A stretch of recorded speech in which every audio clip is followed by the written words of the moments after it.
1절에서 13절까지의 말씀을 우리 함께 번갈아 보겠습니다. 마태복음 9장 1절로 13절까지의 말씀. 마태복음 9장 1절에서 13절을 우리 서로 번갈아 교독하겠습니다. 마태복음 9장 1절에서부터 13절까지입니다.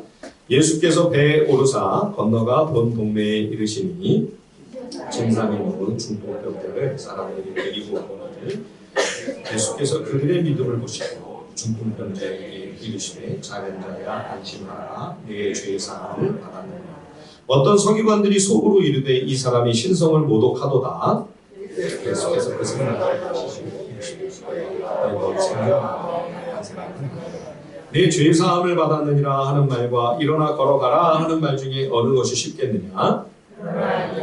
세상에서 죄를 사하고 권위 있는 줄을 너희로 알게 하게 하노라 하시고 중풍병들에게 말씀하시되 일어나 내 죄 사함을 가지고 집으로 가라 하시니 그가 일어나 집으로 돌아가거늘 우리가 보고 주여 이런 복음을 사람에게 주신 하나님께 영광을 드립니다.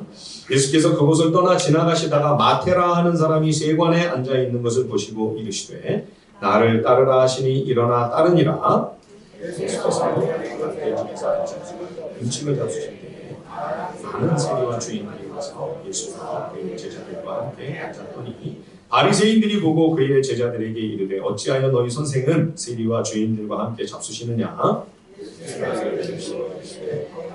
병든 자에게는 의사가 쓸데없고 병든 자에게라 쓸데있느니라. 다 함께 너희는 가서 내가 긍휼을 원하고 제사를 원하지 아니하노라 하신 뜻이 무엇인지 배우라. 나는 의인을 부르러 온 것이 아니고 죄인을 부르러 왔노라 하시니라. 아멘.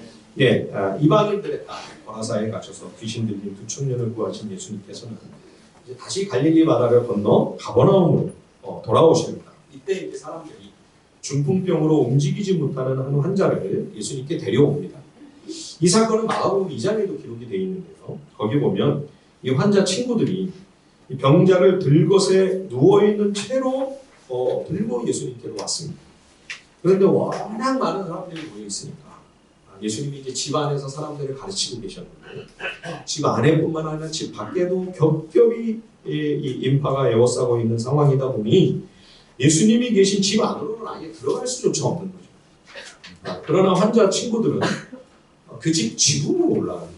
이 고대 팔레스타인의 집이 이제 지붕이 평평하게 되어 있었거든요. 사람들이 하도 지금 많이 몰려서 도저히 예수님께 가까이 나아갈 수 있는 방법이 없자 친구들은 지붕으로 올라가. 이 들것을 또 지붕 위로 끌어올립니다. 그리고 나서 지붕 일부를 드러내고 환자가 누워있는 이 들것을 집 안으로 예수님의 그 머리맡에다가 이 환자를 들것을 내린 거죠. 예. 아마도 이 환자 본인에게는 믿음이 없었던 것 같습니다. 질병으로 인하여 누워만 있고 움직일 수 없으니 떠도는 풍문을 통해 예수님에 관한 이야기를 듣기는 했겠으나 주님을 향한 믿음을 가슴에 품기는 쉽지 않았겠죠. 그러나 이 친구들은 예수님의 말씀을 직접 들었습니다. 그리고 예수님이 귀신을 쫓아내시고 병자를 고치시는 놀라운 표적이 일어나는 모습을 보며 마음에 믿음이 생겼습니다. 그래서 친구들끼리 한마음 한뜻이 된 겁니다.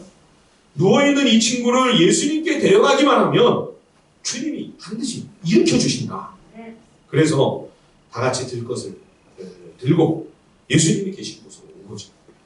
그러나 항상 그렇듯이 이렇게 예수님을 만나려고 단단히 결심을 하고 와도요, 막상 예수님께 가까이 나아가는 일이 쉽지가 않습니다. 여러분, 우리가 예수님과 거리를 좁히고 예수님과 가까이 하는 일은 항상 어렵습니다. 삭개오도 주님 얼굴 한번 보겠다고 나간 것은 어떤 분인지 내가 한번 그분이 어떻게 생기신 분인지 한번 얼굴이라도 한번 봐야 되겠다. 근데 그 얼굴 한번 뵙기가 어려워가지고 그러면 이제 대부분 거기서 좌절하고 그냥 포기하고 주저앉죠. 안 되는구나. 여기까지는 모양이다. 불가능하구나. 그렇죠? 돌아서죠. 그러나 우리가 지금 복음서에서 계속 목격하는 믿음의 사람들, 내 믿음이 너를 구원하였다. 주님께 칭찬을 받고 주님을 깊이 만나 주의 은혜를 풍성히 경험한 하나님의 사람들의 공통점이 무엇입니까? 그것은 그들이 그냥 쉽게 물러나지 않았다는 사실입니다. 수로보니 계정이도 그렇게 면박을 받고 무한을 계속 당하는데 포기하지 않습니다. 오히려 더 간절히 끝까지 매달리는 거죠. 예, 삭개오도 포기하고 집으로 돌아갔습니까? 아니요. 나무를 타고 올라갔어요. 예수님 얼굴이라도 한번 내가 봐야 되겠다. 간절한 마음으로 나무 위에 올라갔는데 예수님이 오셔서 그를 만나주시죠. 예, 오늘 본문에 보면 이 중풍병자의 친구들도 마음을 쉽게 접지 않았습니다. 방법을 찾는 거죠. 그러다가 결국 생각해낸 것이 집으로 올라가는 것이었습니다. 그거를 드러내면 집 주인이 얼마나 노발대발 난리가 나겠습니까? 그러나 지금 이 친구를 살리는 것보다 더 급한 일은 없었습니다. 손해야 나중에 우리가 다 배상하면 되는 것이고 지붕은 우리가 다시 그대로 원상복구를 다 해주면 되지 않겠는가? 지붕을 드러내기 시작하니까 집안에서는 영문도 모르잖아요. 갑자기 그냥 막 위에서 흙먼지가 떨어지면서 하늘에 구멍이 뻥 뚫리니까 이게 도대체 무슨 집이 무너지나? 다들 소리를 지르고 혼비백산했겠죠. 위에서 막 흙먼지가 쏟아지네요. 말씀을 가르치고 계시던 예수님께도 흙먼지가 그 머리에 온통 그냥 먼지를 다 뒤집어 쓰셨을 거예요. 예수님. 그런데도 예수님이 불평한 말씀 없으시고 오히려 저들의 믿음을 보시고 주님이 감동을 받으셨어요. 예, 여러분 주님께 가까이 나아가는 길에는 반드시 장애물이 있어요. 온갖 방해물들, 힘들고 어려운 상황들이 우리를 막아섭니다. 도와주지 않습니다. 여러분. 내가 이렇게 선한 마음으로 주님께 가까이 나아가려고 하니 도와주겠지. 아무도 안 도와줘. 방해 안 하면 다행이에요. 신앙생활을 하면서 온갖 여러 가지 이유로 상처를 받는 일들, 교회 안에서 교우들에게 심지어 목회자에 그런 일들이 얼마나 많습니까? 여러분들 다 그런 경험 있으시죠? 우리가 주님께 더 가까이 나아가지 못하도록, 우리가 믿음으로 더 성장하고 영적으로도 성숙하지 못하도록 우리의 영적인 여정을 가로막는 온갖 위험한 지뢰밭들이 널려 있습니다. 그러나 사랑하는 성도 여러분, 거기서 쉽게 물러서지 마십시오. 절대로 그냥 돌아서고 마음 접고 포기해버리시면 안 됩니다. 주님을 더 깊이 만나고 주의 은혜를 더 충만히 경험하시기 위해 대가를 지불하셔야 합니다. 여러분, 길을 찾으십시오.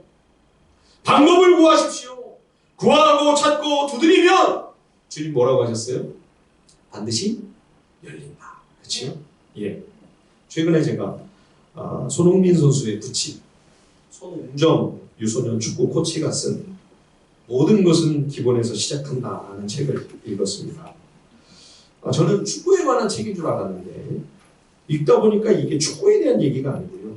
삶의 자세와 태도와 인생의 철학에 관한 내용이다. 이런 생각이 들었습니다. 다 읽고 나서는 신앙이 들어서 제 자신을 돌아보고 반성하게 되었습니다. 참 좋은 책이었습니다. 그 책에서 축구라는 단어를 신앙으로 이렇게 바꿔가지고 읽으면요, 완전히 경건서적입니다. 예, 손흥정 코치의 삶은 마치 축구라는 종교의 도를 닦는, 이분은 완전히 도사네, 구도자네, 도인이, 이런 생각이 들 정도였습니다. 얼마나 진지하고 성실하게 본질에 충실하려고, 본질에만 집중하는 삶을 살려고 애를 쓰는지, 그런 선수 시절을 그렇게 성공한, 잘 나가는 유명한 선수가 아니었습니다. 충청도 산골에서 태어나 늦가기로 축구를 시작했는데 열심과 열정 하나로 프로 선수까지 됩니다. 그러나 한참 기량이 꼽히려고 할 무렵 아킬레스건이 끊어지는 바람에 어쩔 수 없이 현역에서 은퇴를 합니다. 그래서 이제 애가 둘인데 이 식구들을 부양을 해야 되니까 건설 현장 노동자로부터 시작해서 안 해본 일이 없어요. 온갖 일 닥치는 대로 이제 다 하는 거죠. 근데 이제 아들이 축구를 하겠다고 하니까 도리가 없잖아요. 이제 자기가 이제 직접 축구를 가르치는데 자기가 옛날에 그 학원 스포츠를 경험하면서 실패했던 또 너무 아쉽고 안타까웠던 그런 부분들을 깊이 고민하면서 이건 아니라고 생각되는 거를 다 방법을 바꿔서 반대로 얘를 가르치고 원래 이제 다 우리 마찬가지지만 축구 선수들도 주발이 있고 약발이 있습니다. 그리고 오른손잡이면 오른발이 주발이고 왼발은 약발이 됩니다. 왼손잡이면 그 축구 선수의 주발은 왼발입니다. 그런데 공이 왼쪽 발이 주발이라고 왼발로만 옵니까? 오른쪽으로 오면 요거를 오른발로 못 차게 되니까, 그래서 오른발로 찼다가는 이게 틱 삐져나가니까. 그래서 한 템포 늦춰가지고 이제 잡아놓고 왼발로 치려니까 이제 그 사이에 그 수비수들이 와가지고 이제 다 뺏어가는 거예요. 예. 왜 꼭 주발, 약발로 이렇게 축구를 해야 되나? 양발을 다 쓰면 안 되나? 그래서 이분은 처음부터 아들에게 양발을 자유자재로 구사할 수 있는 기술을 습득시킨 겁니다. 그래서 꼭 오른손잡이인데 왼손잡이 같이. 예. 밥을 먹을 때도 왼손으로, 걸음을 걷기 시작할 때도 왼발부터 딛고, 신발을 신어도 왼쪽부터 신고, 끈을 묶을 때도 왼쪽 신발부터 끈을 묶고, 그렇게 왼발이 오른발 주발 같이 똑같이 그렇게 어디가 주발 약발 상관없이 양발을 다 사용할 수 있도록. 학원 스포츠는 아이들을 너무 일찍 승부의 세계로 몰아붙이면서 운동의 즐거움이 아니라 승패에 집착하도록 합니다. 또 성장기에 과도하게 골을 넣어야 되니까 그냥 슈팅 훈련을 막 시키는 거예요. 그러니 근육이 혹사를 당해서 자기처럼 일찍 부상을 당하고 선수 생명이 끊어지는 일들이 다반사였습니다. 그래서 아예 그러한 시스템에 이 아이를 넣지도 않고 그냥 중학생 때까지는 무조건 기본기만 탄탄하게 훈련을 시킨 겁니다. 예, 얼마나 힘들었겠어요. 예. 경기를 좀 해야 그래도 좀 재미가 있어요. 똑같이 아들하고 이른 새벽 일어나 같이 운동하고 같이 웨이트 트레이닝을 하고 그야말로 축구만 생각하고 축구만 고민하고 삶이 너무 단순하고 심플합니다. 오직 축구에만 초점이 맞춰져 있고 축구에만 집중하는 진정한 미니멀 라이프. 예. 아들이 무슨 큰 상을 받아가지고 트로피를 가져오고 메달을 가져오면요, 보통은 집에다가 진열장을 쫙 만들어 놓지 않습니다. 오는 분들 쫙 보라고, 예, 전시를 해보고 자랑을 할 법도 한데, 세계 최고 리그에서 득점왕을 했는데 우리나라 선수가 자랑거리가 얼마나 많아요. 그런데 그 상이나 트로피, 메달 하나도 없어요. 집이 그냥 너무 단순해요. 예, 싹 치우다가 창고에다가 안 보이게 잘 보관해 둡니다. 예, 왜 그렇게 하냐면 그거는 본질이 아니기 때문에. 이분의 이야기, 본질이 아니기 때문에. 그걸 위해 축구하는 거 아니지 않냐. 오늘보다 내일 더 나은 선수가 돼서 더 좋은 경기를 하는 거, 그게 본질인데 거기에 집중을 해야지 다른 곳에 안주해서는 안 된다는 겁니다. 다른 데 마음 뺏겨서는 안 된다. 그래서 흔들리지 않도록 오직 본질에만 충실하기 위해서 진심을 다해 임하는 거죠. 저는 많은 축구교 신자들을 만나본 적이 있습니다만 이분만큼 이렇게 거룩하고 경건한 신자를 본 적이 없어요. 책을 읽으면서 내가 주님 앞에 이렇게 이런 정도의 집중력을 가지고 믿음으로 충성하고 있나? 참 부끄러웠어요. 축구공만 해도 이렇게 정성을 다해 모든 걸 다 바치는데 주님을 믿는 신앙, 그 믿음에 과연 나는 얼마나 대가를 지불하고 헌신하고 있는가 되묻게 되는 거예요. 사랑하는 여러분, 주님을 더 깊이 만나시기 위해 우리는 어느 정도의 열심과 열정으로 임하고 있습니까? 천국은 침노하는 자가 차지하게 될 것이다. 주님 말씀하셨죠. 과연 우리는 얼마만큼이나 주님 말씀 앞에 최선을 다하고 있습니까? 어려운 난관이 나타나고 문제가 생기고 그러면 즉시 마음 접어버리고 자존심 상하면 상처받았다고 우리는 너무 일찍 포기하고 좌절하고 낭망해버리곤 하지 않습니까? 예수님께서 친구들의 이런 물러설 줄 모르는 이 순전한 열심을 보시고 깊이 감명을 받으셨어요. 예, 그래서 그 먼지 뒤집어 쓰신 거 아랑곳도 하지 않으시고 그날 주님의 손길을 기다리는 얼마나 많은 사람들이 있어요. 그런데 제일 먼저 이 환자는 주님이 만나주셔요. 예, 2절을 보십시오. 마태복음 9장 2절입니다. 예수께서 그들의 믿음을 보시고 중풍병자에게 이르시되 작은 자야 안심하라 내 죄의 사함을 받았느니라. 작은 자야, 이거는 아이야, 아들아, 이런 말이에요. 따뜻하고 사랑과 긍휼이 가득 담긴 표현입니다. 아들아, 얘야, 얼마나 고생이 많니? 이제는 안심해라. 그러면서 주님이 뭐라고 하시냐면 내가 내 많은 죄들을 용서하마. 병을 고쳐달라고 환자를 데리고 왔는데 예수님은 죄를 용서해 주신다고 하는 겁니다. 그러니까 옆에 그러지 않아도 곱지 않은 눈으로 응시하고 있던, 째려보고 있던 유대 지도자들에게 이 말씀이 마치 목에 탁 가시 걸리듯 걸려서 이 말이 안 넘어가는 겁니다. 아니, 죄를 용서해 주는 거는 이거는 오직 하나님만 하실 수 있는 일인데 이 작자가 지금 거룩하신 여호와를 모독하고 있는 것 아닌가? 유대 율법에는요, 신성 모독은요, 당장 끌어내다가 돌로 쳐서 즉결 처형을 할 수 있는 가장 중범죄입니다. 이런 논란의 여지가 있음을 아시면서도 왜 예수님이 저들에게 비밀을 주셨을까요? 여러분, 예수님이 죄 용서함 받았느니라 이렇게 말씀하시는 것과 야, 일어나 걸어가라 선언하시는 것, 둘 중에 뭐가 더 쉽죠? 예, 그냥 질병만 고쳐주시면 옆에서 시비 안 걸었을 거 아니에요. 말과 알고 안 했을 거 아니에요. 그쪽이 좀 더 편하지 않으셨을까요? 그런데도 왜 예수님은 굳이 그의 죄를 용서해 주신다 이런 말씀을 하셨을까요? 자, 오늘 본문 6절 7절 한번 같이 한번 읽어보겠습니다. 마태복음 9장 6절과 7절 우리 다시 한번 한 목소리로 다 같이 시작. 그러나 인자가 세상에서 죄를 사하는 권능이 있는 줄을 너희로 알게 하려 하노라 하시고 중풍병자에게 말씀하시되 일어나 내 침상을 가지고 집으로 가라 하시니 그가 일어나 집으로 돌아가거늘. 아멘. 예. 인자가 세상에서 죄 용서하는 권능이 있음을 알게 하시려고 질병을 고쳐주시기 전에 먼저 질병도 고쳐주시지만 먼저 그 전에 죄를 용서하시겠다고 하는 이 사죄의 선포, 용서의 선언, 이거를 먼저 말씀하신 거예요. 우선 여러분, 여기 인자라고 하는 말이 나옵니다.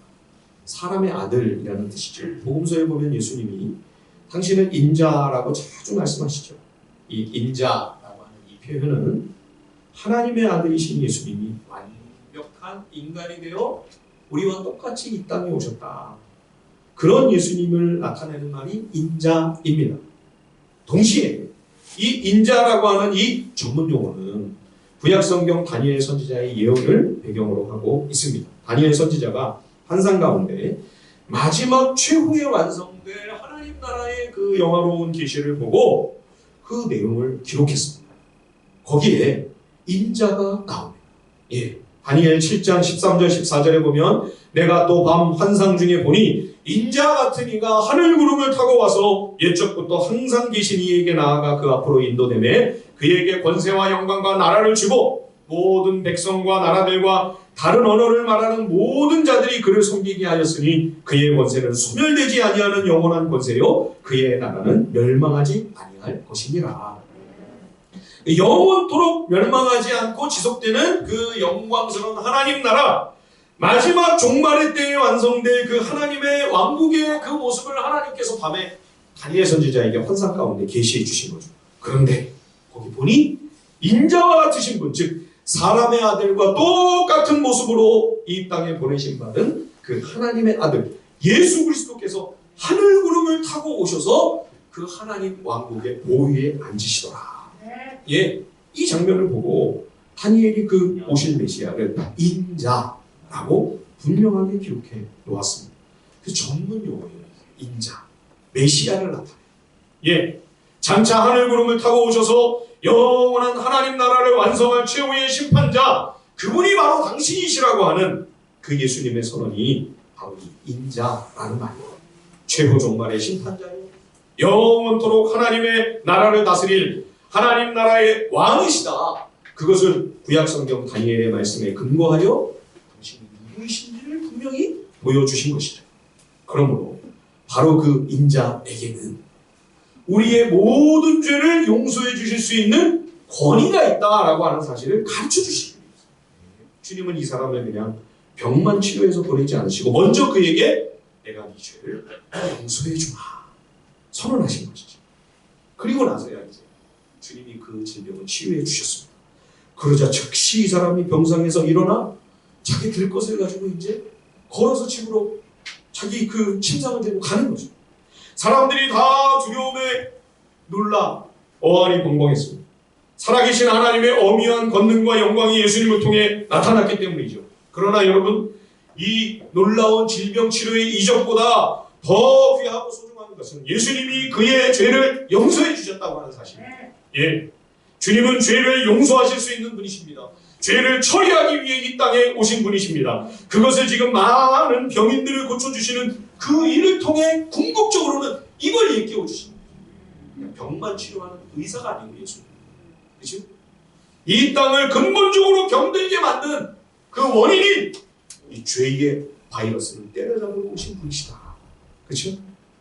죄로 인하여 부서지고 망가지고 고장난 인생과 이 세상을 다시 온전히 회복시키기 위하여 오신 분, 그분이 바로 인자 하나님의 아들 예수 그리스도이시다. 여러분, 왜 우리 인생이 이토록 병들게 되었습니까? 왜 세상이 이렇게 일그러지고 망가졌습니까? 인간이 하나님의 왕좌를 빼앗아 자기가 스스로 왕으로 하나님의 절대적인 주권에 거역을 하고 반역을 저지르고 그 말씀에 불순종하는 바람에 인간과 이 땅이 죄와 사망이라고 하는 치명적인 바이러스에 다 전부 감염이 됩니다. 예, 우리가 살고 있는 이 땅, 자연 환경이 지금 얼마나 몸살을 앓고 고통을 겪고 있습니까? 우리 인생도 마찬가지입니다. 우리는 시간이 지날수록 점점 늙고 아프고 병들고 결국에는 죽음에 이르게 됩니다. 온갖 무수한 질병들 다 죽음의 징조들입니다.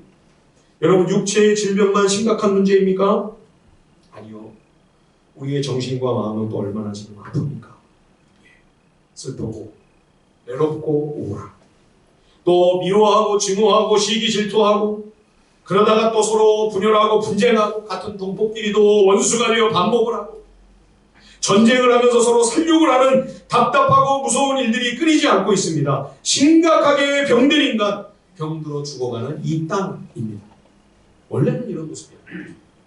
하나님이 처음 이 세상을 창조하셨을 때는 하나님이 보시고 너무 좋으셨어요. 아름답고 완벽하고 조화롭고. 예. 그러나 죄가 이 세상에 들어오는 바람에 마치 홍수가 나 둑이 터질 때에 흙탕물이 온 도시를 전부 다 뒤덮는 것처럼 죄와 사망의 탕류가 온 땅을 가득 덮게 되죠. 예, 이 죽음의 질병을 고치시기 위해 하나님의 아들 예수님이 사람이 되어 이 땅에 오셨습니다. 죽어가는 이 세상을 살리시고 죽어 멸망받을 수밖에 없는 죄인인 나를 살리시기 위하여 내 죄값을 대신 치르려고 예수님이 오셔서 십자가를 지십니다. 십자가의 피는 나를 위해 흘리신 피입니다. 예수님의 십자가의 그 고귀한 죽음은 내게 생명을 주시기 위한 죽음이었습니다. 여러분, 그러므로 예수님만이 죄의 문제를 해결하실 수 있습니다. 성경에서 죄는요, 빚으로 표현이 되곤 합니다. 우리가 만일 돈을 누구에게서 많이 빌렸다, 꼭 갚아야 됩니다. 빚을 안 갚으면 온갖 압박과 심한 고초를 겪고 심지어 감옥에도 갈 수가 있고 죽을 수도 있습니다. 이렇게 남의 돈을 빌려 빚진 것 참 어려운 일이지만, 힘든 일이지만 더 무겁고 더 무서운 것이 있습니다. 그것은 죄의 빚입니다. 예, 우리가 죄인이라는 말을 다 죄의 빚을 내가 하나님 앞에 지고 있다, 이런 이야기입니다. 하나님이 주신 생명인데, 하나님의 것인데 우리는 마치 내 생명, 내 인생인 양 마음껏 내 욕심대로 살아갑니다. 그러면서 그것이 죄인 줄도 모릅니다. 우리가 하나님의 생명을 가지고 하나님의 뜻대로 살지 않은 그 모든 것이 다 죄입니다. 겉으로 행동한, 바깥으로 드러나는 행동만이 아니에요. 마음에 품고 생각하는 그 모든 것까지. 예, 그 죄는 반드시 대가를 지불해야 해요. 그러니까 죄를 지면 범법을 하면 처벌을 받아야만 되죠. 그렇죠? 영적으로도 원리가 똑같습니다. 하나님 앞에 죄인은 그냥 죄를 간과하고 넘어가는 법은 없습니다. 반드시 그 죄에 대한 합당한 처벌과 형벌을 받아야만 돼요. 예, 그러니 여러분, 돈 빌리고 돈 빚진 것 아무것도 아니죠. 여러분, 우리 죄의 빚의 규모가 얼마나 대단하면, 내가 주님께 얼마나 어마어마한 빚을 지고 있으면 그 빚 내가 못 갚으니까, 도저히 내가 처리가 안 되니까, 해결이 안 되니까 그 빚 대신 갚아주시려고 하나님의 아들이 오셨을까? 그렇죠? 아무 잘못도 없는 예수님이 내 죄의 빚을 대신 탕감해 주시기 위해 십자가에서 그 모진 고통을 받으셔야만 했습니다. 그러니 이제 너는 자유다. 내가 다 갚았으니까 내가 그 값을 다 치렀으니까 너는 이제 더 이상 갚아야 할 빚이 아무것도 남아있지 않다. 너는 자유야. 이게 뭐예요? 이게 테텔레스타이예요. 다 이루었다. 주님이 십자가에서 운명하시기 전에 그 말씀하셨죠. 무슨 뜻입니까? 빚 다 갚아. 빚 다 갚아. 내가 다 갚았으니 너는 이제 더 이상 갚을 거 남아있지 않아. 너는 이제 자유야. 너는 해방이야. 예. 이 말씀을 그래서 나에게 해주실 수 있는 분은 내가 너의 죄를 용서해주마. 이 얘기를 해주실 수 있는 분은 오직 예수님 한 분밖에 없어요. 예, 주님만이 우리에게 이 얘기를 해주실 수 있고 우리의 죄를 해결해 주실 수 있어요. 예, 여러분 만약 오늘 이 중풍병자가 몸만 건강하게 회복돼서 집으로 갔다면 그냥 건강하게 돼서 예전의 일상으로 돌아간 것 뿐이죠. 그랬으면 주님과 그와의 사이에 아무 일도 일어나지 않을 수도 있었습니다. 그렇죠? 그러면 이제 시간도 지나면 또 늙고 또 병들고 언젠가는 다시 죽을 수밖에 없겠죠. 예. 예수님 당시에 복음서에 보면 많은 사람들이 병고침을 받았는데 그들이 다 구원받고 다 예수 믿고 다 그 영혼이 생명과 은혜를 누렸을까요? 그런 것 같지 않아요. 그냥 병만 낫고 끝난 사람들도 꽤 있는 것 같습니다. 누가복음 17장에 보면 10사람의 한세님들이 한꺼번에 예수님을 찾아온 일이 있습니다. 누가복음 17장에 이제 기록이 되어 있는데 예수님이 지나가시는데 10명이서 몰려와가지고 차마 가까이도 못 오고 멀찍이서 막 이 10사람이 소리를 지르는 거예요. 주님, 우리를 불쌍히 여겨주십시오. 우리를 긍휼히 여겨주십시오. 그냥 지나치지 말아주십시오. 그랬더니 주님이 뭐라고 하시냐면 야, 제사장에게로 가라. 제사장은 이 당시에 의사나 마찬가지였습니다. 전염병이 나타난 조짐이 보이면 환자를 격리하고 다 나은 것 같습니다. 그러면 제사장이 이모저모로 확인을 해서 아, 건강이 회복이 됐네. 분명하면 이제 가정 공동체로 다시 복귀를 시키는 거죠. 지금 이 한센병자들에게 너희 제사장에게로 가라. 이 얘기는 뭐냐면 니네 다 나았으니까 이제 제사장에게 가서 확인받고 집으로 돌아가라. 그 얘기예요. 그래서 이 10사람이 뛸 듯이 기뻐서 제사장에게로 가는데 가다가 정말 다 깨끗하게 된 거예요. 병이 나은 거예요. 그런데 그 10사람 중에 한 사람이 가던 길을 돌이켜서 예수님께로 옵니다. 그는 큰 소리로 하나님께 영광을 돌리며 감사한 마음으로 예수님께 달려와 주님 발 앞에 엎드리죠. 예수님 발 앞에 엎드렸다. 이거는 신약에서 예배를 의미하는 거룩한 행위입니다. 그런데 예수님께 돌아와 감사의 경배와 찬양을 드린 사람, 이 사마리아 사람 한 사람뿐이었습니다. 나머지 9명은 어디로 갔습니까? 제사장에게 자기가 깨끗하게 된 것을 확인받고 가족들에게로 집으로 가정으로 돌아간 거예요. 저들은 건강하게 몸을 회복되었으나 그러나 정작 예수님은 만나지 못했습니다. 병고침은 받았지만 건강하기는 되었지만 그러나 그들의 죄를 용서받고 구원과 영원한 생명을 선물로 받지는 못한 것이죠. 그래서 예수님도 너무 안타까워하십니다. 이 한 사람, 이 사마리아 사람밖에는 돌아온 사람이 아무도 없느냐? 나머지 9명은 다 어디 갔느냐? 여러분, 우리가 살면서 많은 은혜를 경험할 수 있습니다. 간절한 내 기도가 응답이 될 수도 있고 문제가 해결되는 놀라운 은총을 우리가 누리게 되기도 하고 질병에서 회복이 되어서 건강을 찾게 되는 그런 감사한 일도 있곤 합니다. 인생의 심한 고통과 고난에서 자유를 얻게 되는 것도 너무나 감사하고 고마운 일이죠. 그러나 여러분, 어떤 놀랍고 대단한 일을 경험한다 할지라도 우리가 예수님을 만나지 못한다. 오늘 이 중풍병자처럼 사랑하는 아들아, 사랑하는 딸아, 내가 너의 모든 죄를 용서해 주마. 이 환자만 아니라 우리도 그걸 들어야지. 나도 그 음성을 들어야죠. 그래서 주님이 나를 위해서 죽으셨구나. 저 십자가의 피가 인류를 위한 것이 아니라 그 전에 나를 위해 피 한 방울 흘려주신 거구나. 주님이 나 때문에 이 땅에 오셔서 나를 위해 죽으신 거구나.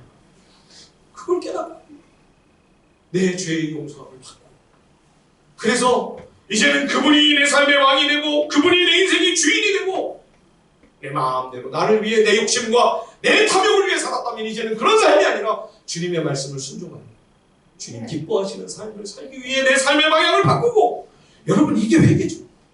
이게 진짜 회개죠. 이게 구원받은 사람이죠. 이제는 하나님 말씀을 순종하는 삶을 왕 대신 예수님을 모시고 사는 삶. 그렇죠?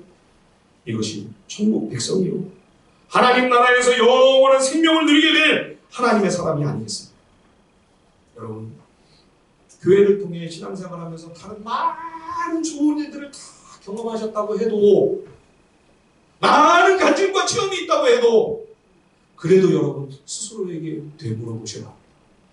나는 죄의 용서함을 받았는가? 예수님의 십자가를 통하여 내 모든 죄가 깨끗하게 씻어지고 하나님의 백성으로서 하나님의 사랑받는 아들, 딸이 되는 이 놀라운 특권과 영광, 이 구원과 생명을 과연 나는 경험했는가? 여러분, 이 은혜의 선물을 받지 않으셨다면 다른 많은 하나님이 주신 은혜, 복, 다 소용없는 거예요. 다 필요 없는 거예요. 무슨 쓸모가 있습니까? 잠깐 있다 없어질 것들인데요. 좀 간절히 소원합니다. 오늘 이 자리에 계신 우리 하늘비전 성도 여러분, 한 분 한 분 나를 위해 이 땅에 오셔서 나를 위해 피 흘리신 우리 주 예수 그리스도의 그 귀한 십자가와 부활로 말미암아 생명과 구원의 선물을 얻게 되는, 죄의 용서함을 받는 하나님의 복 중의 복이 여러분들의 것이 되기를 주님의 이름으로 간절히 축원드립니다. 그런 회개와 구원을 경험한 사람이 오늘 본문에 또 한 사람 나오죠. 바로 이 마태복음의 기록자 세리 마태입니다. 이 세금 징수하던 이 사람을 예수님이 너 내 제자고 나를 따라와라. 그래서 다 그거 포기하고 내려놓고 그 시로 예수님의 제자가 된 거예요. 이 당시에 이제 이 세부원들은요, 로마 제국의 앞장이나 마찬가지였어요. 로마에서 식민지로부터 세금을 뜯어내야 되는데, 원래는 아주 정말 죽도록 자기네들을 위해서 충성하는 사람들을 만들어놔야 될 거 아니에요.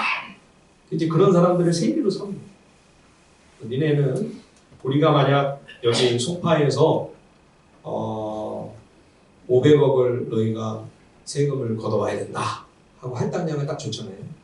그러면 500억 딱 그것만 로마 제국 계좌에다 딱 넣으면, 세리들이 그것만 딱 넣으면 세리가 그 다음부터 뭘 얼마를 더 뭐 뜯어먹든지 뭐 벗겨먹든지 그거는 로마 제국에서 아무 상관을 안 했어요. 요것만 딱 너희들이 할당을 채우면 돼. 나머지는 니네 마음대로 뭐 뒤집든지 벗기든지 그건 니네 알아서 해. 엄청난 인센티브를 주는 거죠. 그러니까 악독하고 잔인하게 백성들의 고혈을 뽑아가는 세리들이 부지기수였고, 그래서 유대인들에게 있어서 세리는 자기랑 아닌 거죠. 이렇게 악독한 죄인들이 없는 거죠. 그러니까 바리새인들도 그래가지고 아예 상종조차 하지 않는 겁니다. 근데 예수님께서 가만히 이 사람들을 만나보시니까 사람들에게 이렇게 지탄을 받으면서 양심의 깊은 괴로움과 고통 가운데 고뇌하는 영혼들이 있는 거예요. 이건 아닌데, 이런 삶은 아닌데, 이렇게 살지 않고 싶다. 삶의 방향을 어떻게 바꿀 방법이 없을까? 그래서 예수님이 삭개오나 마태 같은 이들을 만나주시고 그들이 잘못된 과거를 청산하고 새 삶을 살 수 있도록 만나주시고 손대밀어 주신 겁니다. 그랬더니 바리새인들이 예수님을 공격하는 거예요. 왜 예수는 저 더러운 죄인들과 같이 어울리는가? 자기도 똑같이 더럽고 추하고 악한 죄인이니까 유유상종 아니냐? 끼리끼리 어울려 다니는 거 아니냐? 그럴 때 주님이 이렇게 대답하시죠. 자, 우리 한 번 더 읽어볼까요? 마태복음 9장 12절 13절 우리 다 함께 한 목소리로 다시 한번 읽겠습니다. 12절 13절입니다. 시작. 예수께서 들으시고 이르시되 건강한 자에게는 의사가 쓸데없고 병든 자에게야 쓸데있느니라. 너희는 가서 내가 긍휼을 원하고 제사를 원하지 아니하노라 하신 뜻이 무엇인지 배우라. 나는 의인을 부르러 온 것이 아니요 죄인을 부르러 왔노라 하시니라. 아멘. 예, 건강한 자에게는 의사가 필요하지만 쓸데없지만 병든 자에게는 의사가 절실하지 않겠냐? 그러면 여러분, 바리새인들은 건강한 사람이고 세리와 죄인들만 병자입니까? 아니요. 바리새인, 서기관, 율법사, 많은 유대 종교 정치 지도자들이요. 겉만 그럴싸하게 종교적으로 경건한 척 꾸미고 있었어요. 예수님이 회칠한 무덤이라고 책망하셨잖아요. 그렇죠? 속에는 그냥 시커먼 온갖 더럽고 냄새나고 추한 것이 가득한데 겉으로만 거룩하고 경건한 척. 그렇죠? 겉과 속이 다른 위선자라는 거죠. 실상은 제일 욕심 많고 탐욕스럽고 자신들의 기득권을 지키기 위해서라면 어떤 짓도 서슴없이 저지를 수 있는 지임이 강박하고 오만한 죄인들이 바로 유대 지도자들이었습니다. 그래서 예수님까지 죽이지 않았어요. 예. 그러면서 자기들은 이 율법의 규칙, 유대 종교의 전통 이것을 열심히 잘 준수하고 있으니 가장 의롭고 경건하다 착각하고 있었던 거예요. 예. 여러분 세리만 묻은 놈입니까? 아니요. 유대 지도자들은 성전을 자기들의 소유로 사유화하고 있었습니다. 거기서 나오는 모든 이익을 전부 독식하고 있었죠. 하나님이 보실 때는 유대 지도자들이 비교도 안 되는 더 큰 노동력이었어요. 더 심히 악하고 못된 강도였던 거예요. 그래서 주님이 바리새인들과 유대 지도자들을 엄히 책망하신 것입니다. 너희는 큰 낙타는 꿀꺽꿀꺽 잘도 삼키면서 하루살이는 걸러내겠다고 열심을 내고 있구나. 하나님 앞에서 크고 무서운 죄악들은 눈 하나 끔찍 않고 자행하면서 별것 아닌 사소한 일들. 예수님의 제자들이 밀밭을 지나가다가 너무 시장에 가지고 배가 고파가지고 가난한 백성들이 그 미리사 손으로 좀 비벼 먹은 거 그거 갖고 안식일법을 어겼다고 막 중범죄나 되는 양 비난하고 정죄하고 난리 법석을 떠는 거죠. 마태와 같은 죄인들은 죄의 유혹 앞에 속절없이 무너지고 무릎을 꿇고 그 후에도 계속 그로 인하여 깊이 고뇌하고 번민했습니다. 죄로 인한 아픔과 고통을 아는 사람들이었습니다. 죄가 얼마나 무섭고 죄의 힘이 얼마나 막강한지 그 앞에서 연약한 인생이 얼마나 무력한지를 아는 사람들이었습니다. 그래서 예수님이 아니고는 우리에게 소망이 없습니다. 그렇게 결사적으로 예수님 앞에 나와 예수님을 붙잡으려고 하는 거죠. 예수님을 만나려고 하는 거죠. 사람들이 그렇게 째려보고 있는 거예요. 예. 죄의 힘이 얼마나 무섭고 대단한가. 그 두려운 힘 앞에 인생이 얼마나 무력한가를 아는 사람은 겸손할 수밖에 없습니다. 오직 주의 은혜만을 갈망하게 됩니다. 그래서 산상수훈 팔복에서 가난한 영, 의에 줄이고 목마른 자가 복이 있다. 주님이 말씀하신 것이죠.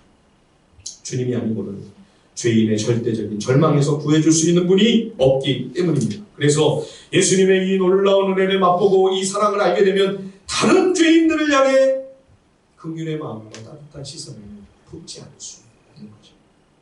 예수님 앞에 가난한 영으로 가까이 나오는 죄인들과 세리들, 죄로 인하여 자기들이 병들고 절망적인 존재임을 깊이 깨닫고 있었습니다. 예수님이 아니면 희망이 없음을 알고 필사적으로 주님 앞에 나와 이 사람들은 자기네들이 얼마나 악한 죄인이라고 하는 사실을 알고 있는 죄인들이었죠. 예, 결국 다 똑같은 병자인데 자기가 얼마나 심각한 병자인 줄 알고 의사에게 간절히 매달려 도움을 청하는 그런 겸손한 환자가 있고 자기는 아니라고 건강하다고 믿고 의사를 거들떠도 안 보는 오만한 환자가 있었던 거죠. 예, 자기는 죄인인 줄 아는 겸손한 죄인과 자기는 죄인인 줄도 모르는 교만한 죄인, 두 종류의 죄인이 있었던 거죠. 너희는 가서 내가 긍휼을 원하고 제사를 원치 않는다는 말씀이 무슨 뜻인지를 깨달아라. 호세아 6장 6절이죠. 하나님은 제사를 안 기뻐하시고 그냥 그러면 예배 안 드리고 긍휼과 자비만 우리가 행하면 될까요? 그런 얘기가 아니고요. 구약의 제사는 무슨 종교 의식이나 행사나 형식이 아니라 여러분 구약의 제사를 아시잖아요. 그렇죠? 백성을 위하여 피 흘리며 죽어가는 그 수많은 희생들. 예, 그거는 하나님의 아들이 장차 오셔서 내 죄의 빚을 갚아주시기 위해 십자가의 피를 흘리실 것을 미리 보여주는 예고편이 아니었습니까? 여러분 가만히 생각해 보십시오. 그런 정도의 희생이 계속 필요하다면 그렇게 계속 벌을 받고 대가를 지불하고 그렇게 값을 치르고 희생을 당해야 했다면 하나님 앞에 내 죄가 얼마나 무겁고 얼마나 그렇죠? 이걸 깨닫는 게 제사죠. 그렇죠? 그게 진정한 제사죠. 그리고 이런 못되고 악한 죄인인 나를, 절망적인 존재인 나를 살리시기 위해 그 아들을 하나님의 어린 양으로 십자가에 내어주신 그 하나님의 사랑과 은혜가 얼마나 귀하고 얼마나 놀라운 것인가, 그거를 동시에 또 깨닫는 것이 바로 구약의 제사이죠. 여러분, 예배는 무엇입니까? 내 죄로 인하여 아파하고 애통하는 것이 예배입니다. 오죽하면 예수님이 저렇게 피 흘리며 죽으셔야만 할 정도로, 그래야 내 죄가 없어지고 용서가 될 정도로, 그렇게 내가 악한 하나님 앞에서 큰 죄인인가, 이거를 고통스러워하고 아파하는 것이 예배예요. 동시에 그런 자들에게, 애통하는 자들에게 위로해 주신다. 그렇죠? 예수 그리스도의 십자가와 그 귀한 부활의 은혜로 말미암아 하나님의 큰 자비와 은혜를 베풀어 십자가에서 모든 죄를 용서하여 주시고 우리를 하나님의 아들, 딸로 맞이하여 주신다. 사랑하는 딸아, 사랑하는 아들아, 네 죄의 용서함을 받아들여라. 여러분, 이게 예배입니다. 그러면 이런 예배를 드린 사람 함부로 누군가를 정죄할 수 있을까요? 아니, 나도 크신 긍휼과 자비로 말미암아 생명과 구원을 겨우 얻었는데 어떻게 감히 다른 사람들을 함부로 판단하고 손가락질하고 무서운 눈으로 정죄하며 비난할 수 있을까요? 그렇다면 예배 잘못 드린 거죠. 그렇죠? 자기가 얼마나 큰 죄인인지도 모르고 하나님이 얼마나 어마어마한 사랑과 은혜로 죄의 빚을 탕감해 주셨는지도 전혀 알지 못합니다. 생명 없는 바리새인과 같은 종교인일 뿐인 것이지. 사랑하는 하늘비전 성도 여러분, 결코 생명 없는 종교인으로 남지 마십시다. 생명과 구원을 모르는 종교인으로 우리가 그냥 남아있어서는 안 돼요. 여러분들에게 있어서 일생일대의 사건은 과연 나를 위해 죽으신 예수 그리스도의 그 십자가와 나를 위해 부활하신 예수님이 다시 사신 그 사건입니까? 예, 그것이 내 삶 가운데 가장 위대한 사건이 될 수 있기를 간절히 바랍니다. 그래서 주님께 깊이 사랑을 받으시다. 그리고 내가 받은 그 사랑과 긍휼을 똑같이 나타내며 살아갈 수 있는 복된 우리 하늘비전 식구들이 다 될 수 있기를 주님의 이름으로 간절히 축원드립니다.